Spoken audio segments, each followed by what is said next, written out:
There's a pattern in history, a pattern that has destroyed every single global reserve currency that has ever existed.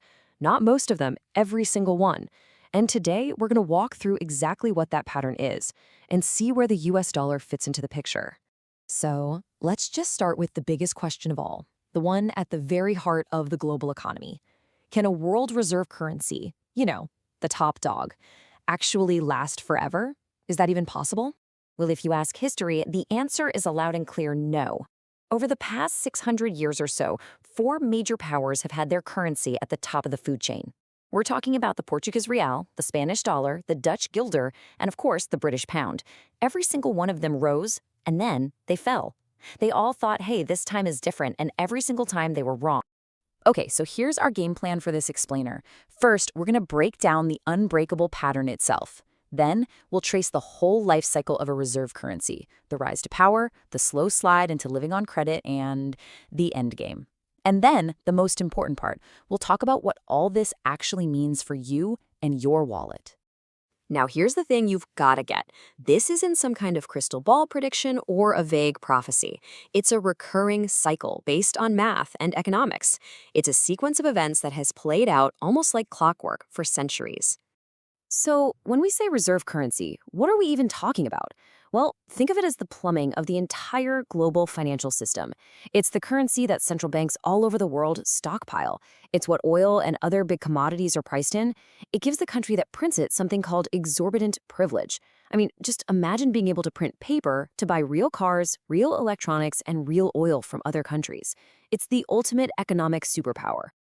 And boom, here it is. This is the whole playbook, the 7 stages every single reserve currency has gone through, from total dominance all the way to collapse. We're going to walk through each one of these, and as we do, you'll start to see exactly where the US dollar is today. All right, let's start with the good times, the ascent to the top. This is all about the first 3 stages. It's the story of how a nation goes from just another country to the undisputed economic heavyweight champion of the world. Stage 1 is all about power. But it's not just about having a big military, it's about controlling the highways of global commerce. Portugal did it by mastering the sea routes to Asia. The Dutch East India Company, believe it or not, had its own private army and navy to control the spice trade. Then Britain's Royal Navy basically owned every important shipping lane on the planet. And since World War II, the US Navy has dominated every ocean, which makes trade safe and makes the dollar the default currency for that trade. So, once you control the trade routes, stage 2 kicks in automatically. You start getting incredibly rich. You're selling way more stuff to the world than you're buying from them. This creates a massive trade surplus. For the US, this golden era was right after World War II. America was the workshop of the world, shipping out goods and taking in huge amounts of gold in return. Stage 3 is the coronation. It's the moment the whole world makes it official. For the US, this happened in 1944 at a conference called Bretton Woods. 44 countries got together and basically agreed to make the dollar the world's king. But here's the ironic twist. This moment of absolute peak power is also the moment the seeds of its own destruction are planted. And here's why. It all comes down to a fundamental paradox called the Triffin dilemma. See, to be the world's currency, you have to print enough of it for everyone else to use. And the only way to get all those dollars out into the world is to buy more stuff than you sell, to run a trade deficit. But, and this is the killer part, if you run those deficits forever, you eventually destroy the value of your own currency. It's a mathematical trap. There's just no way out. And that trap is what leads us to the next part of the cycle, the long descent. Once the Triffin dilemma kicks in, the nation inevitably flips from being a global producer to a global consumer. It starts living on borrowed time and a whole lot of borrowed money. This brings us right to stage 4, deficit spending. The country starts buying more than it makes, living off its past glory. For the United States, the big turning point was 1971. That's the year our trade surplus flipped to a deficit for good. We haven't looked back since. We started paying for our imports, not with things we made, but with dollars we could just print. So what happens when borrowing from other countries isn't enough to pay the bills? Well, you get to stage 5, currency debasement. You just turn on the printing press, and this is the absolute key takeaway from the source material. According to this historical pattern, this is exactly where the US dollar is right now. We are in stage 5. And the scale of this is just staggering. This isn't some abstract economic theory. Look at this. The trillions created after the 2008 financial crisis, that was already huge. but it was completely dwarfed by the money created in response to COVID-19. This isn't just a little bit of inflation we're talking about. This is a massive, massive expansion of the currency supply. It's the very definition of debasement. All that money printing leads directly to the final act of this play, the end game. This is the part where the rest of the world really starts to notice what's happening.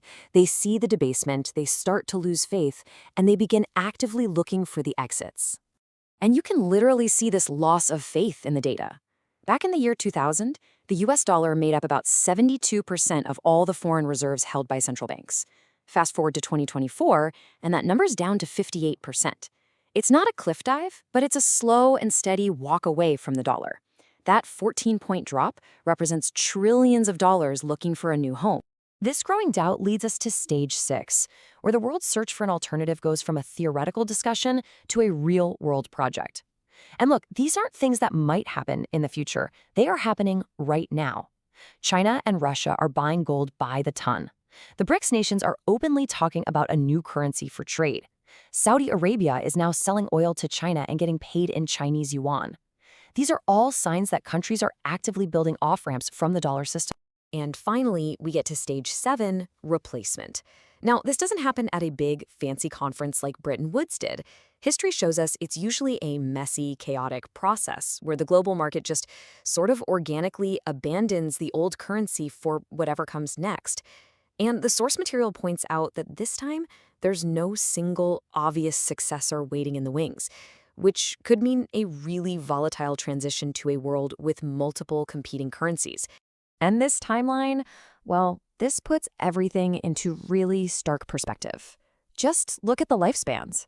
Portugal and the Dutch got about 80 years at the top. The British got a little over a century. The US dollar officially took the throne in 1944. Well, that was 81 years ago. We are right smack in the middle of the historical danger zone, and we're showing all the classic late-stage symptoms. Okay, so we've talked about grand empires, global economics, huge historical cycles. Why should you care about any of this? Well, because this pattern doesn't just play out in the halls of central banks.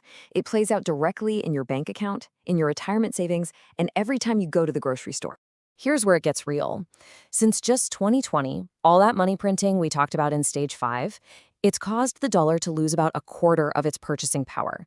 That's what inflation really is. It means every single dollar you've saved buys 25% less than it did just a few years ago. This is the direct, personal consequence of currency debasement. So, the crucial takeaway here is this.